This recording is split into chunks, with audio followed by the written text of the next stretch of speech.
and says, here's a here's a 2003 Ford Mustang with 189,000 miles on it.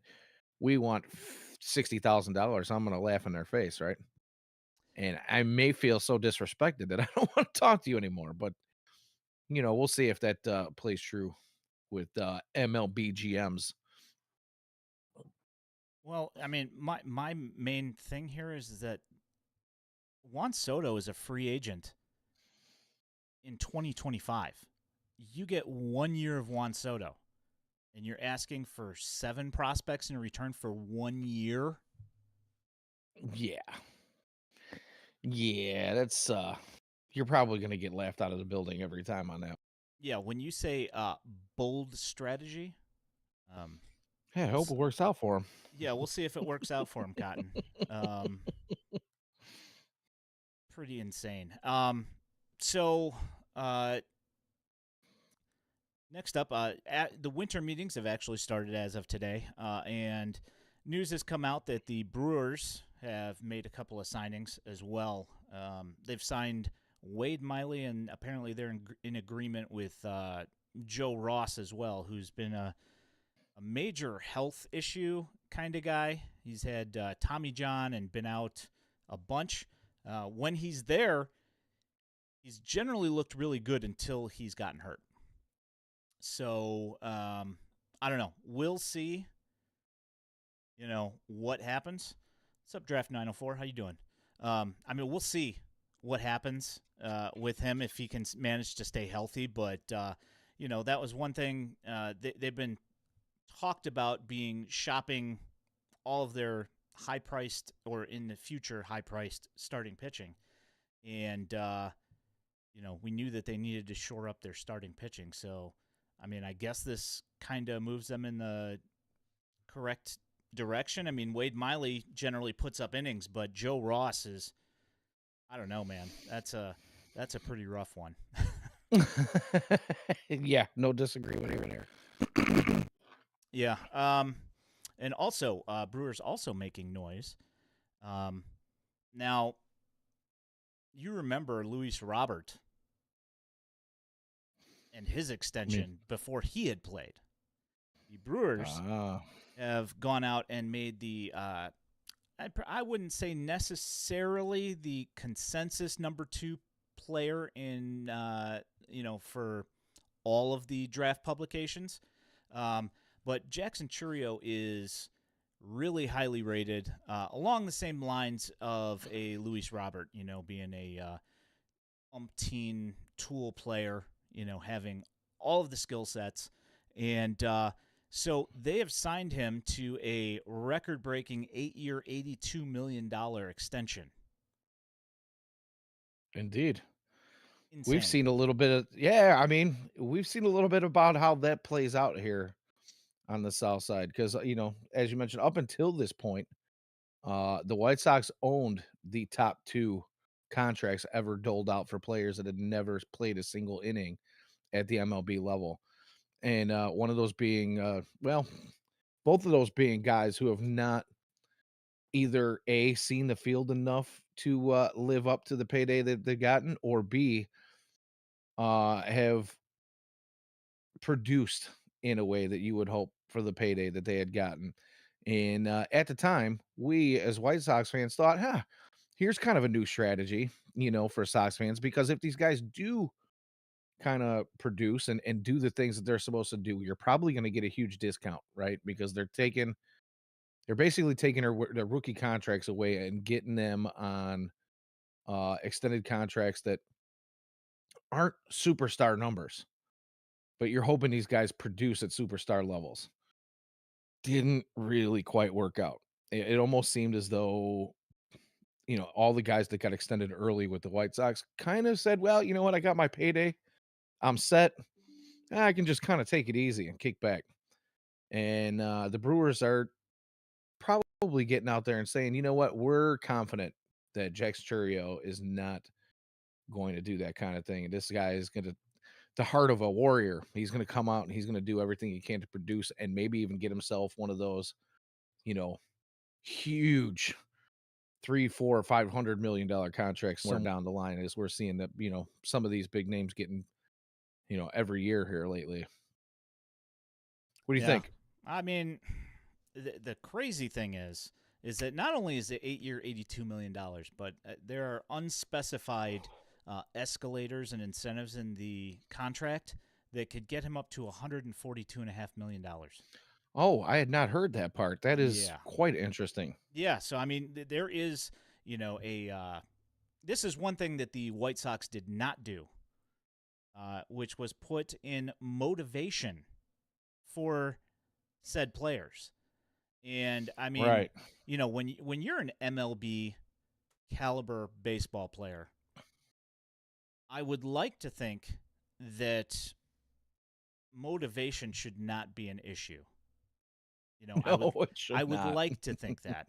Now, as we've seen with various White Sox players, that there has been a question of motivation for Yohan Moncada, Eloy being one of those guys that's always hurt and doesn't seem particularly motivated to stay on the field and get into shape. Um, I say what you want about about either of those things. I think that a lot of people like to say that somebody's not motivated just as an easy way to you know I don't know. Cover up for the fact that maybe they weren't as good as we thought they were? Well, I mean, there's that, and sometimes there's racial overtones, and stuff like that, and you say what you want about it. I don't say those kind of things. Yeah, But injuries can be the luck of the draw kind of thing as well too. yeah, of course, and let's just hope that for the Brewers' sake, I hope that is not the case. I've watched him quite a bit as he's been coming up, as a couple of his teams have played the White Sox minor league affiliates, and he's he's very good. And I will say, actually, generally when he plays the White Sox affiliates, he has not done really all that well. They've seemed to be able to figure out a way to kind of put the reins in on him a little bit. Not those kind of games where he's hitting 2-3 home runs in a game, which if you've looked up highlights for Jackson Churio, he has a skill set enabling him to do that, and he did not do that against White Sox affiliates, so that's nice. I mean, I guess if we're gonna take a win anywhere, we'll take that one. I mean, got to take. We don't have really much to go on here lately. Yeah, I mean, not at the major league level. If you go to our Twitter account, X account, at Daily White Sox, you will see all sorts of White Sox minor league highlights. And if you are looking for any kind of positivity, based upon the White Sox minor league system, it's a good place to start. Yeah, you'll definitely find it there. Yeah. So there have been a couple of managerial / coaching things that have happened in the last couple of days. One of the guys that White Sox Daily follows on Twitter and often retweets, Jerry Espinoza. He's a photographer. A few months back, I want to say in early September, he had pictures of Nelson Cruz in a Dodgers uniform hanging out with a bunch of the DSL players that had just come over. And it was announced today as some sort of big unveiling, which he took offense to, that Nelson Cruz is now some sort of a ambassador / special assistant to the Dodgers to help them with some of the Latin players that are coming over. And, the guy has he has a very large voice when it comes to the Dominican players, and I kind of see that being kind of a nice hire that's going to help them. It's kind of like Jose Contreras with the White Sox, where he talks to all the Cuban guys that come over, and I kind of feel that that will probably have a similar effect. Also, actually announced today, the Dodgers have apparently hired Chris Archer as a special assistant, which I kind of, Yeah, I heard a little bit about that. yeah, kind of surprised a little bit. Trying to figure out why. Well, I don't really know the whys. It seems like he was pitching yesterday, doesn't it? Yeah, I mean, it hasn't been very long. I think he was even in the league earlier this year and didn't make the cut to pitch for anybody in this season. So I mean, it hasn't been that long anyway. No, no, it has not. But like you said, he wasn't doing really well. But the old saying is that those that can't coach. Yeah, well, I mean, the guy's kind of fallen apart here in the last few years, and he's been injured a lot. So I mean, I get that. It's not that you know we've certainly seen him do some work on the mound in Major League Baseball. Just his body has not uh, cooperated in the last few years. So Right. When healthy, he was actually I mean, at one point I remember there were a lot of teams that were hoping to land Chris Archer just a few seasons ago. But like you say, injuries kind of curtail that interest, and he just isn't able to do and produce in the way that he once did. So, you know, the body doesn't let you do what you were meant to do, but the brain still works. And again, he could be another one of those guys that's voice in helping some of these, especially now we're talking about, like, look, let's just compare this to what we've been talking about with the White Sox, right? Where some of this coaching staff has been a little bit older, out of touch. We talked about this just a few shows back. Having a guy like Chris Archer be an assistant of some sort might be that young voice that guys kind of need to hear, somebody who's just removed from the game. And we've seen some of those hires in recent, weeks here with the White Sox organization. So, uh, I don't know. I think maybe there's a shift in thinking in some of these front offices, and we might see more of these types of hires here, in the near future. yeah, this is one thing that one of the White Sox and one of the guys that I talked to that's a former prospect guy said is that he felt that the White Sox needed more major league experienced guys in the system to help guys that are coming in to develop their routines and to know exactly what they need to be doing in order to ascend to the major leagues. And you know, oh boy, James Hesterman coming with the heat right here.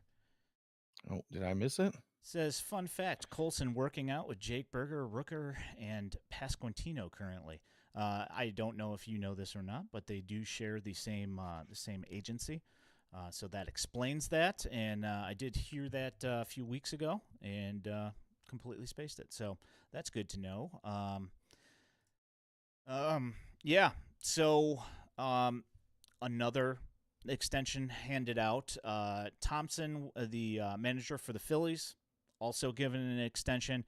It's at least one more year because he was signed through 2024. And so instead of having him have his lame duck season, they have at least extended him for 1 year. So he will be there in 2025, supposedly. We'll see. Well, hard to argue with the results, Uh, deep into the playoffs a few years in a row here, a couple of World Series appearances and a World Series title. I'd say not a bad move. Well, I mean, I'm not saying, I'm just saying. There have been many a time where, you have your quote unquote rebuild manager and the guy just can't seem to get it done. So they bring somebody else in to get it done. And if Thompson continues to take them deep into the playoffs and they keep falling flat on their face and can't win it, can't get the win, the full on win. Yep. Then you may see one of those scenarios develop in Philadelphia. We know that I wouldn't exactly um, accuse Philadelphia fans of being patient. No, yeah, in any of the major sports arenas, there, I don't think that's I think that's a fair assessment. How about that? Yeah. So across division, let me go ahead and bring this guy up. Across the division in Detroit, the Detroit Tigers have extended AJ Hinch. So now It's a the beautiful signature. you like that? I decided to make the corrections to the press release email that the White Sox sent out, and corrected it with the appropriate pictures and names on it to match the autograph that was on the original email. Um, there are no details on the contract, but his previous contract was through 2025. So if they extended him now, um, it's pretty clear that they think that he's the guy for the job, and he's going to be there for several years after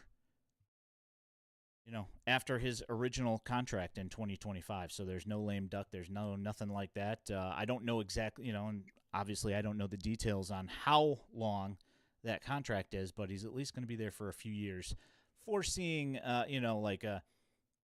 any weird circumstances. Speaking of weird circumstances, today was the anniversary of Omar Vizquel being hired by the White Sox to manage the Winston-Salem Dash. So there's that. Ugh, Yeah, yeah, we can just skip right just past that gloss one. right over that one. Hmm. Ah, Yeah, yeah, but just getting back to the AJ Hinch thing, I think one, like you said, it signals that they believe he is the man to be well, he's just the best that they can put in place to get the job done for what they see as a successful future. But two, I think it also tells me that if you were going to be able to throw enough table out or throw enough money on the table to extend AJ Hinch, because I'm sure AJ Hinch knows that he's a sought after manager, right? And obviously bring some really good postseason experience, albeit asterisks and whatnot you want to throw at it. But to me, I would think that they must have came at AJ and said, "Here's a boatload of money because we are going to build you a team to do exactly what you did in Houston." So, I don't know. We might have to strap it in, Sox fans. And let's be honest. Dombrowski is not a guy who is afraid to go out and make some moves, right? So, I don't know.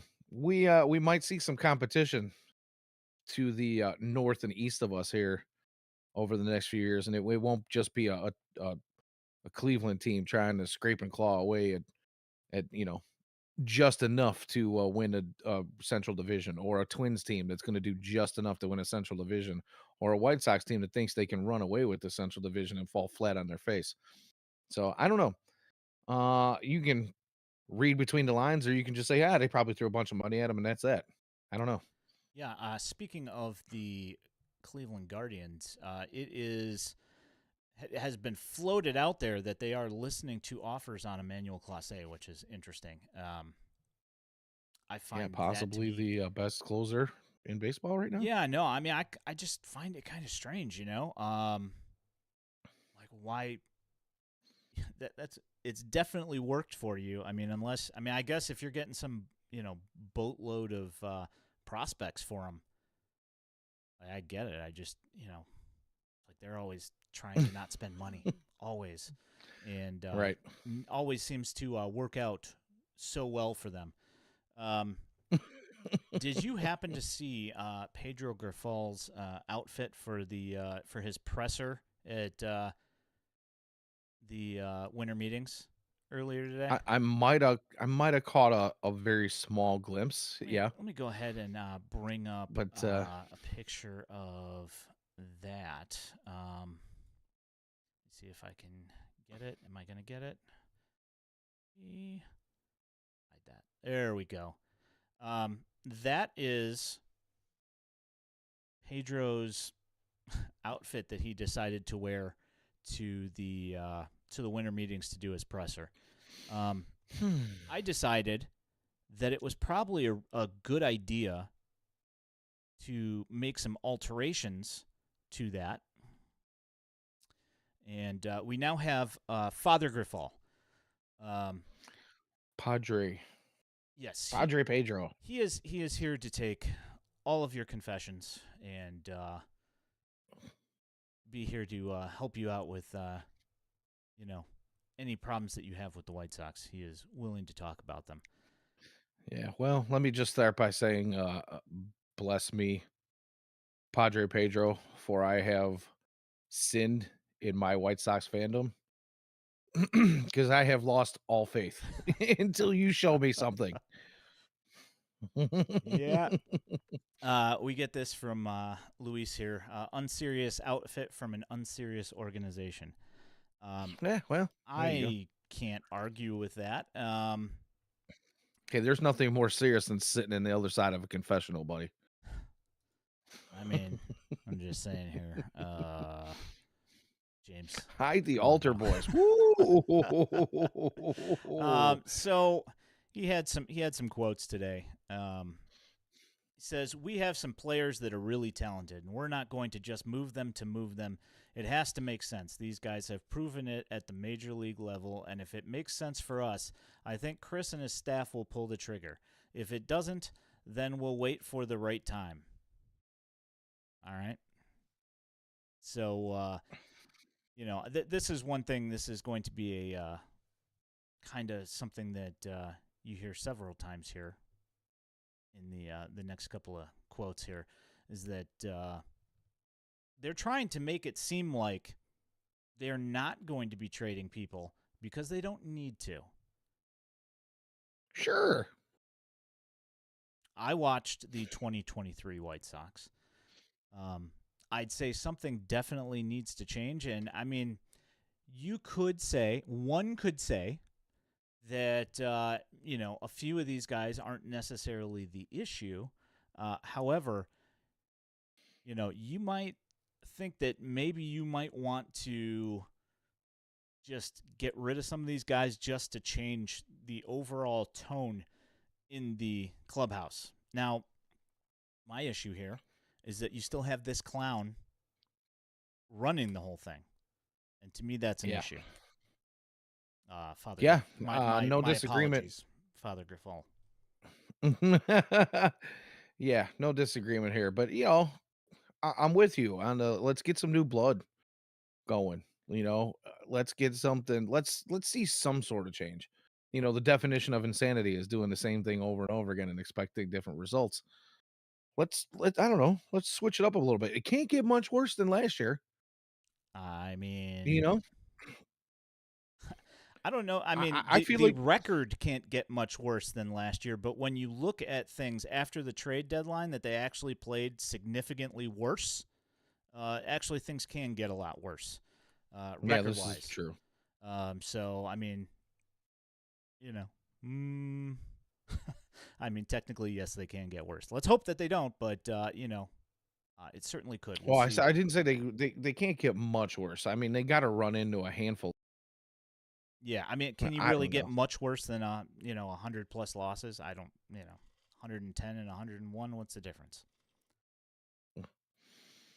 Yeah, no, I don't know, man. Again, I'm not really I'm not coming with a whole lot of energy tonight because I'm just waiting.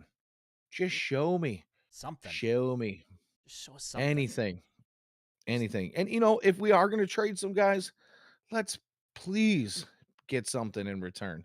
Let's not be trigger happy. And I know they're saying these things in the press, right? Oh, we're not in a hurry to do things. We want to make sure we get everything. And all of that remains to be seen. And there's this. this jadedness that I feel where I'm kind of, you know, uh, energetic with anticipation. I kind of got a little bit of that anxieties anticipation, waiting to see what's going to happen. But at the same time, I'm like, is anything really going to happen? Anything of consequence? Are we going to get hoodwinked again? And sorry for being that guy. I try to keep it positive, but you know, I don't have the faith that they're going to get it done the right way. There's been a lot of talk of Dylan Cease. There's been a lot of talk of, possibly even Luis Robert. He's the only one that's supposedly untouchable, but then you hear nobody's untouchable. Yeah, And well, if we don't get something back, I'm gonna be a little PO'd. I know it. John Morosi had a conversation with Chuck Garfien, and he basically told Chuck Garfien, "Hey, if a team is that bad, there are no untouchables." So, I mean, I would generally think that you're going to need a lot to get Luis Robert out of the White Sox, and I would generally think that that's not going to happen. But you never know. Um, Right. so And I've said this we've been doing this now for what, this is gonna be our third or fourth off season together doing this show. ish, yeah, something like that. Somewhere in there. And I've probably said it many times every offseason. It won't be the last time I say it this offseason, I'm sure. But if you're a GM and you're not at least listening on everyone that is part of your ball club, you're not doing your job. Yep. Nobody says you have to trade anybody. You don't have to trade anybody. You don't have to do anything you don't feel comfortable with, right? But you should be listening on everything, because if somebody's going to offer you a monstrous package, absolutely gargantuan package for Luis Robert, you may have to take that. I mean, I guess, yeah. Talking about gargantuan packages. It's interesting. Okay. So Maybe a bad choice of words. Thanks for pointing that um, so here's a shocking revelation that Pedro had uh, that he decided to tell reporters about. And when I read this, I was just like, you're just figuring this out now. One of the things I learned last year is that we played a game that doesn't win in the big leagues. We need to play faster. We need to be more athletic. We've got to catch a baseball. We have to do things a Huh. little better fundamentally. You think? You don't say. Well, I'll tell you what, after hearing quotes like that, that guy can take my gargantuan package. Yikes. Yeah. I mean there I Beefloaf did a little stream on Saturday morning. I don't know if you had a chance to check that out. He outlines a few reasons why Pedro Grifol is still around, and I understand it. I understand his points. Still bums me out, regardless. Yeah, I'm with you. I mean, you can take the whole, 1 year. We don't want to be one and done. Injuries, bad clubhouse vibe, bad, you know, bad apples spoiling the bunch, whatever. I don't know. None of that really behooves me. I watched the games. I saw the in-game decision making, the pitching moves, the pinch running and pinch batting and defensive replacements or lack thereof, like all of those things. Bunting in situations that don't call for bunts. I was like, are we watching Tony La Russa's numbers again? Did did he just grab those binders from Tony La Russa and say, these are the analytics I'm gonna use? Thank you. Yeah, It felt much of the same. he did a lot of really questionable things when he was at the helm. And I mean, generally, yeah, you will see a lot of improvement in between year 1 and 2 for a new manager, but I don't know. I have a hard time believing in Pedro Grifol, but I don't make the payroll decisions, and that is who is going to be leading the White Sox charging into 2024.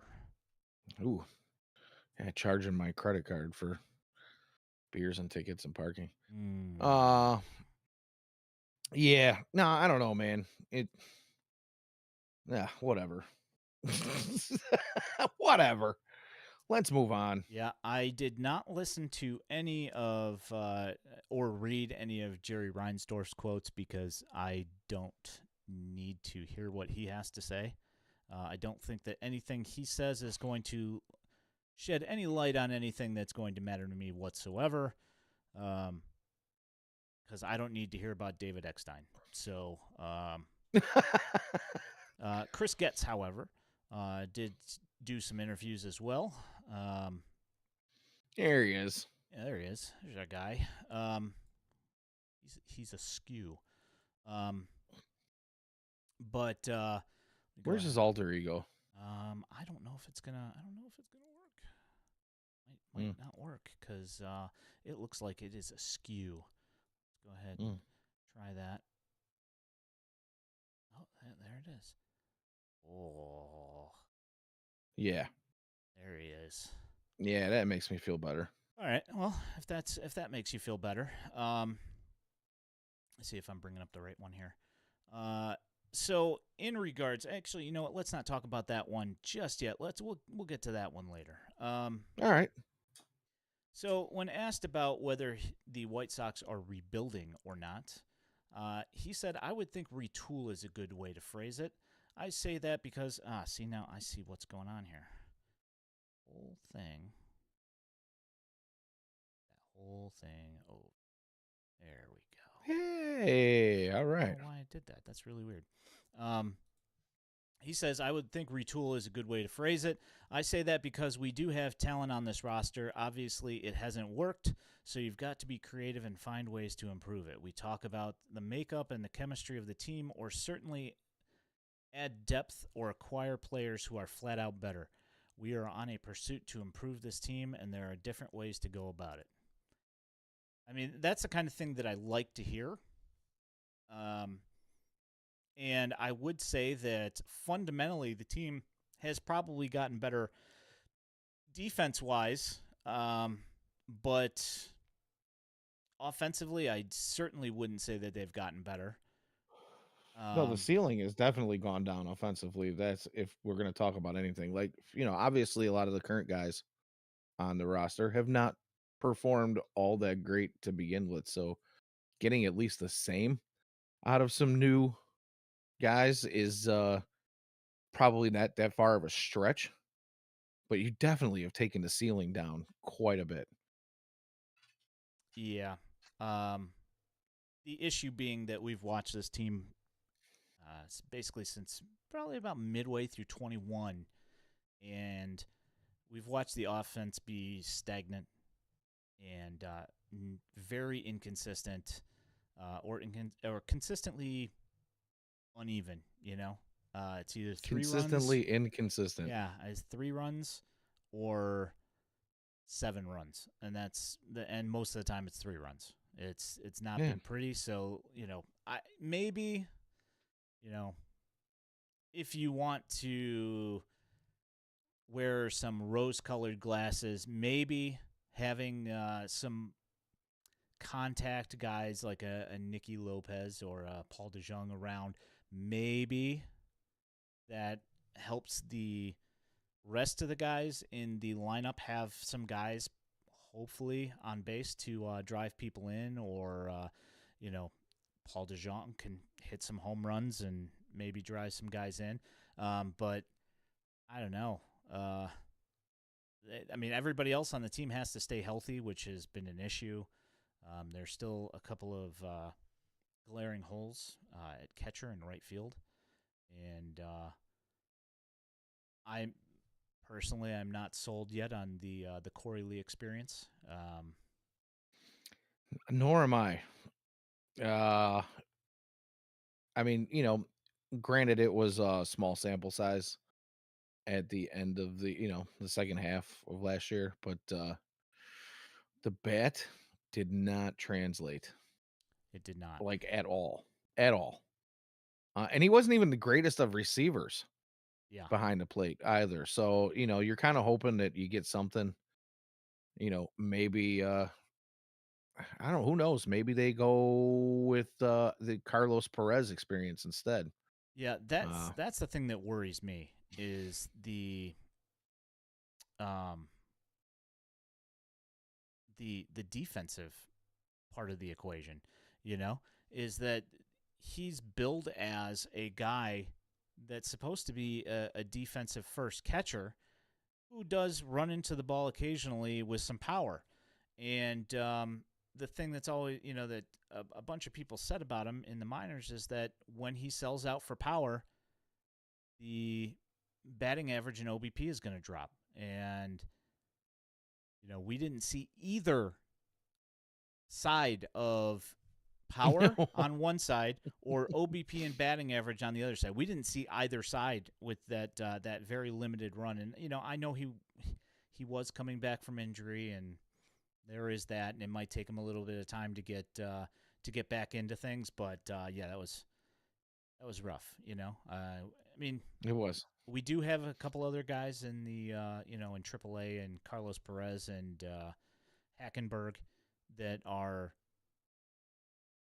you know Well, we know Hackenberg can swing it, right? well, I mean, With some power he anyway. well, see, the thing is that this year, in 2023, Adam Hackenberg decided to work on being a contact hitter a little bit more and worry about his power a little bit less. And I'd say that the bat to ball did get better, but you did see power reduction from him, which is fine. I'm perfectly.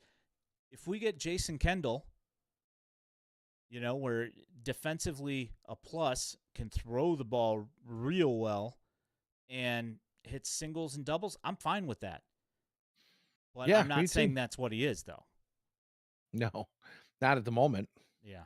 I mean, it's going to take some Not at the work, moment. obviously, but And here we are talking right now, and it was mentioned earlier in the show that Colson was working out with a couple of guys, and I look up, I have MLB Network on in the background, muted, and I look up to see Jake Berger's beautiful bald self uh, on the show with Vinny Pasquantino and Brandon Lau. So mm, yeah, and of course all the highlights they were showing in the background were of him, hitting tanks for the Marlins and not the White Sox.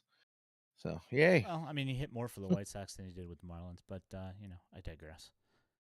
Hmm. Um, so the Dylan Cease thing has been kind of like a hot button issue about what they're going to do with him. Um, he says there's certainly no urgency to move Dylan Cease. And just like I've said from the beginning, if there's an opportunity to help our club, both near term and long term, we'll look at it. But we're talking about one of the best pitchers in baseball. And he continued.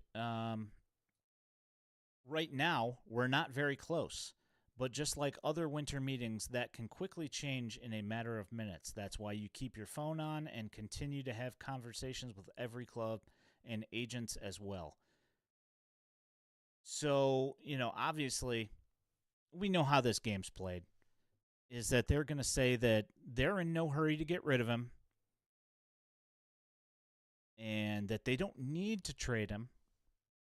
But everybody knows that they're looking to trade him. So this is, normal general manager speak.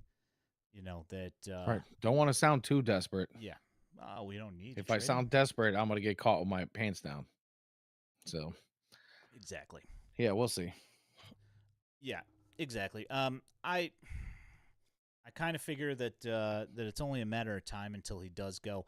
Now I don't know whether it's going to be during the winter meetings, after the winter meetings. I wouldn't have been surprised if it had been before the winter meetings, because I know that a bunch of people are looking to upgrade their rotations.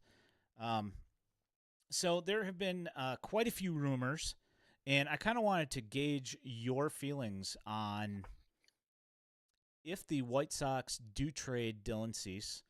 Um, one of the rumored teams that have been linked to Dylan Cease is his hometown Atlanta Braves. Um, and their farm system is generally, at least at the moment, is generally pretty pitching heavy. And Right. you have teams like the Orioles and the Reds that do have some position players available. Ideally, if you were to make a trade with one of these teams, would you uh, going off of his quote, would you go more helping in the future, helping now, or would you go pitching or position players? Ideally, if you had a choice, where would you go? Well, I mean, me personally, I, you know, we've talked about this a little bit too. Is we just endured some of the worst White Sox baseball that we have seen in our lifetimes during what was supposed to be, the flat out be all end all of rebuilds. And I personally would rather not go through another 6 or 7 years of baseball hell if it can be prevented. So I'm kind of looking for in return. I would like to hope that we're getting guys that are, if not already, maybe getting some short cups of coffee at the major league level. I want guys that are close to MLB ready. Um, and pitching, I feel like is one of those things where the White Sox develop bullpen arms really well, but we don't have any kind of starting rotation right now. If you're really looking at it, I mean, you got Michael Kopech returning, you got Tuki Toussaint returning, Jesse Schulten's returning. You kind of hope that Davis Martin can, be healthy and do some things at some point.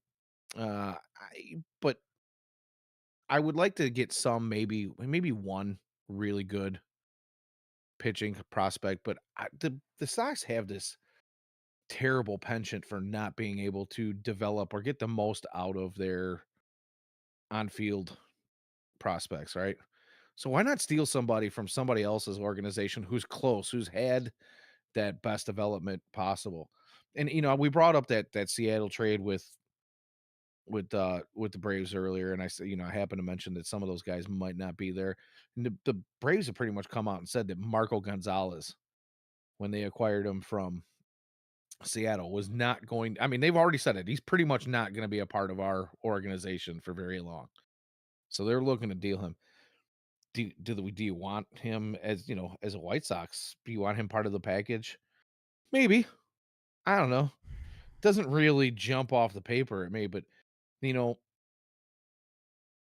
the Braves, they're just they've got a lot of guys that you could choose from, right? But it's going to have to be a decent package deal. And I don't even know who I would throw in there, but I think I would lean more towards pitching coming from them just because they're kind of stocked tight pitching wise. Now, if we were to look at some of the other teams that you mentioned there, and I know there's one you're chomping at the bit to get to, but I'll wait for you to be ready to throw that out there. But yeah, I'm leaning more towards pitching when it comes to the Braves. How about you? I'm personally, I am of the opinion that the White Sox have some promising arms in the system. Noah And Schultz. yeah, I mean, among others, I mean, you have a bunch of guys. I mean, there's there's a ton of guys down there, and they're all generally pretty well regarded guys. And you had guys come on last year that you weren't expecting to see do certainly not what they did, and some of them you weren't expecting anything out of. And yes, the rotation this year is looking pretty grim, especially if you get rid of Cease. Um, but I kind of think that I would go in the position player market more so than I would in pitching, just because I think that the White Sox have a lot of guys to at least put out there. and see if they can do anything. Okay. And as All right. you're not expecting in 2024 that necessarily that that you're going to. I mean, they can say what they want, but in They're not 2024, going to compete. yeah, in 2024 you don't expect them to compete. So I mean, you have a bunch of guys that are going to be in AAA probably to start the year because they need to move some of these other guys up. Um, so unless you're getting a real stud starting pitcher return, I would think that they would probably try and get something that's a little bit closer, i.e., a Heston Kjerstad or something along those lines. Now, part of the problem being is that the Orioles generally have been, not willing to part with that great depth that they do have. And I understand why. Yeah. Um, Jackson Holiday or bust. well, yeah, yeah, that'd be great. But I take, obviously, take him straight up for Dylan Cease. Thanks. yeah, obviously he's not coming back in any No. trade. Um, but I would like to see probably some guys who are closer to the major league positional side of the field. And oh, hello there. I would like to hopefully see something that's going to develop offensively for this White Sox team. And I mean, what that's going to be, I mean, we'll see. But I mean, that's where I would personally like to go is a positional guy, and I don't particularly see the Braves being that guy, being that team that's going to provide that kind of talent for the White Sox. That's going to be major league, at least close to major league ready. Vaughn Grissom, to me, I personally, he does not excite me. Right. If he was with the White Sox minor league system, I'd probably be a little bit higher on him than I am now. But I mean, still, it's not really the guy that Yeah, I'm and that's looking for. pretty much what I was getting at. If we're going to be a trade partner with the Braves, I just don't know that they have. I would much rather see the White Sox get some position players back. Like I said, they just haven't had a real. They haven't been really adept at bringing along position players for a while, and I would rather see a trade package. Have at least one or two guys that are close, that are position players, because you got to hope that these other organizations did the job for you, right? And I just don't see the Braves being that organization that has those guys that are close to major league ready for the White Sox. I would rather see them be trade partners with, like, I mean, like you said, Baltimore. I mean, there's a laundry list of guys over there that could help the White Sox in their system that are close, you know. Uh, and then the Dodgers, perennial, uh, at least the last decade or so, perennially just seem to be able to pop guys out of their system left and right. Even when their system isn't ranked that high, they somehow find one or two in there that kind of make their way to the major league level. And it might not be superstars, but are everyday contributors. And I would just like to see something of that sort come back to the White Sox in a trade piece for Dylan Cease. Yeah, that's pretty much where I'm at. Um, so last thing here tonight for me personally, um, MLB draft lottery is tomorrow at starting at 4:30 on MLB.com streaming and also on MLB Network. The White Sox have a 14.7% chance, I think, of first pick, if I remember correctly. Sounds about right. Now, you had said earlier that you were hoping that they would get a top 3 pick. Correct. I will agree with that. But the unfortunate thing is that if they pick in the top 6, say they get 4th, 5th, or 6th, which they're slated to get the 4th.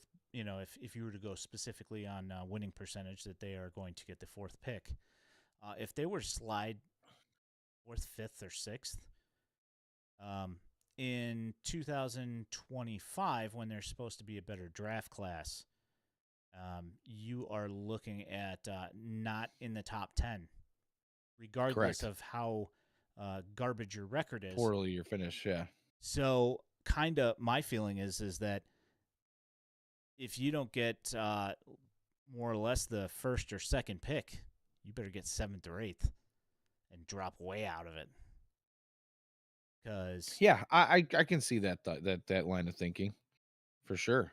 Uh, you know, I just I guess what where my thought process was I don't want I didn't really think about it that way.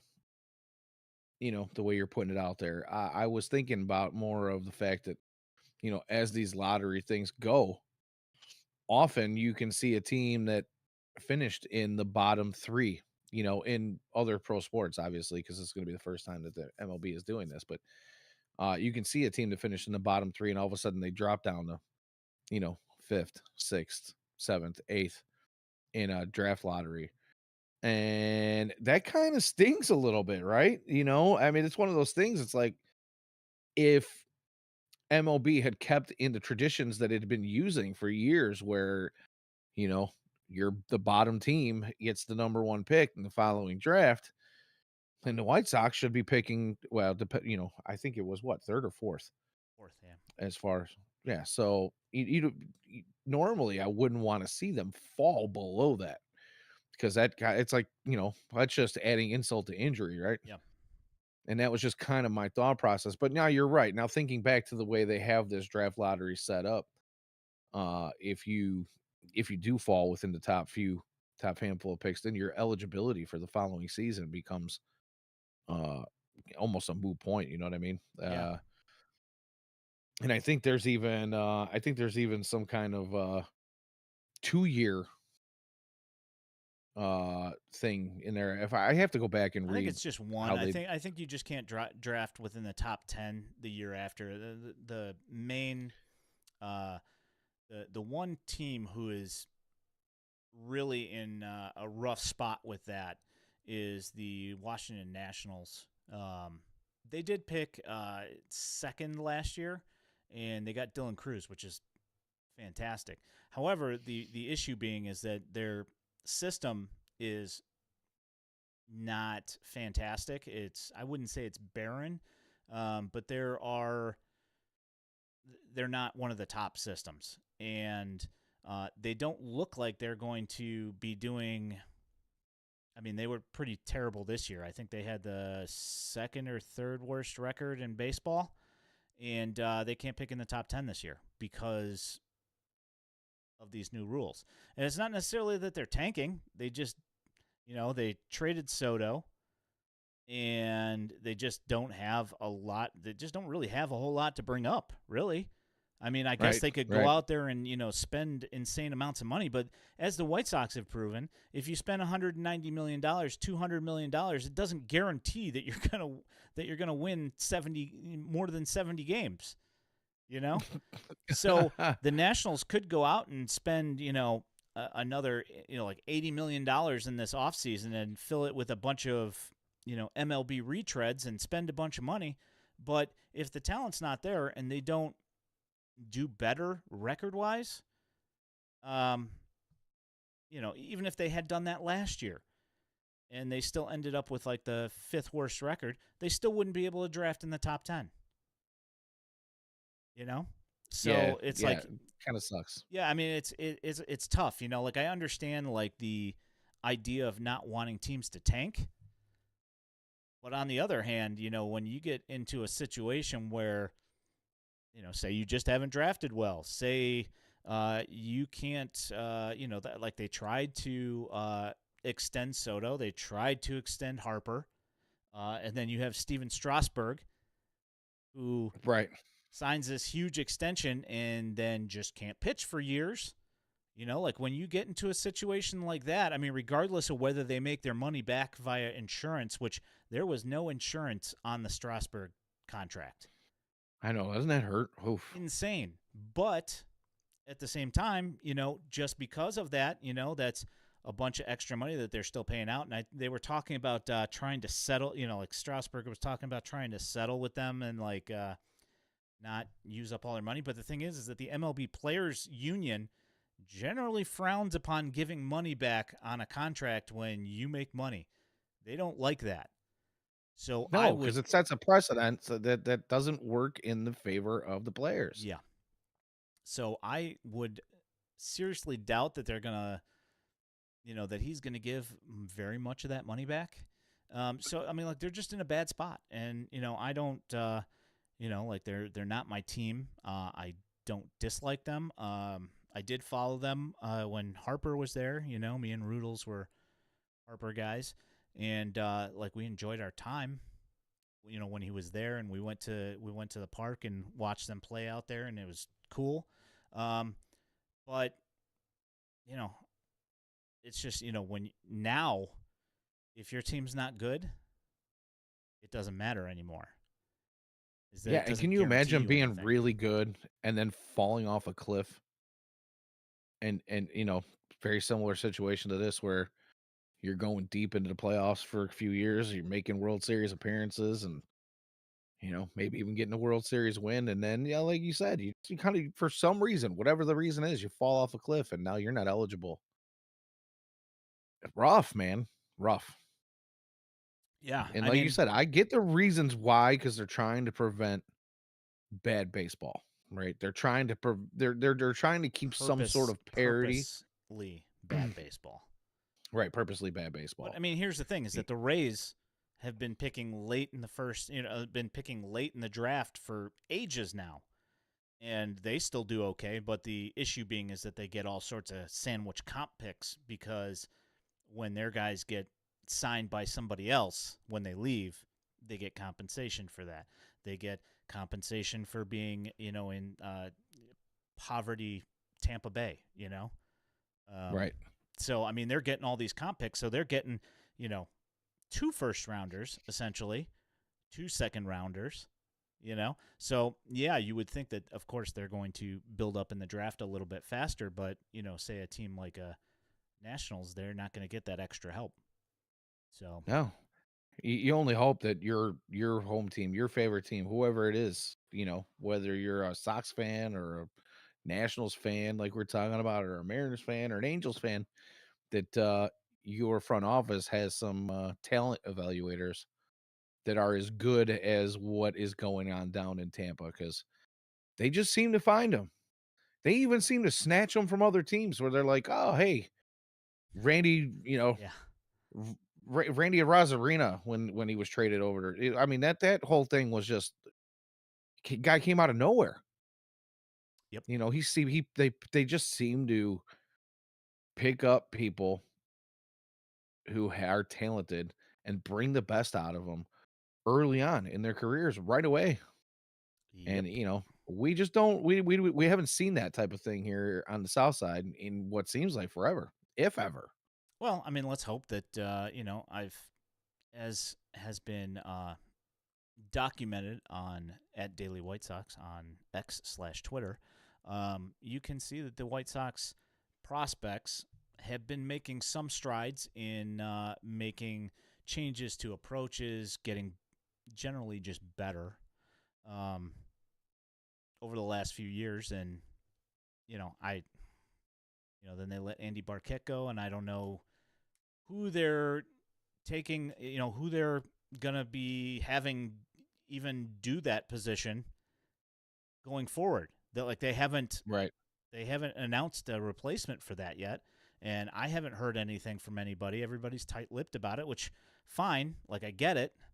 Like they haven't even announced like what they're doing with the pitching stuff down there, and I know exactly what's happening, but they still haven't announced it yet, which to me is Right. just what are you guys doing? Why? you know, it just doesn't make any sense Right. to me. I know that like minor leaguers know and all that stuff, and staff knows, but like, why not just mention it? Like put it out there, let everybody Get know what's something. going on. Right. Yeah, it makes no Yeah. I sense to don't me. understand why they play everything so tight to their chest, but they do. And you would think that a fan base that is as disgruntled as this one is, you would give us a bone. You throw us a bone somewhere, you know what I mean? You got entire stadiums full of fans chanting "Sell the team." You got guys putting up billboards in the neighborhood around your stadium to sell the team. The national media is covering people talking about sell the team. It's doesn't look good, and yet you do nothing, absolutely nothing to change that stymied aura, that stench around you. It just it baffles me. It really, really baffles me. You don't want to be the laughing stock. Oh, we're gonna come out, we're gonna compete. Baloney. But anywho, the other thing about prospects we were just talking about too is, we have been championing Mike Shirley here. But the reality is until a handful of his draft guys come up and show us that they can do it and do what was expected of them. I mean, it's still kind of suspect on him too. His draft Yep. classes. Yes, you mentioned that it looks like some of these younger prospects have cleaned up a lot of what we've become used to as White Sox fans in our minor league system and all the way up to the major league club. But until some of those guys make it, and don't get me wrong, I am beyond hopeful that that does come to fruition here in the future. But until it happens, prospects are still suspects, and that means that Mike Shirley's draft class as a whole, and Mike Shirley is himself is still suspect.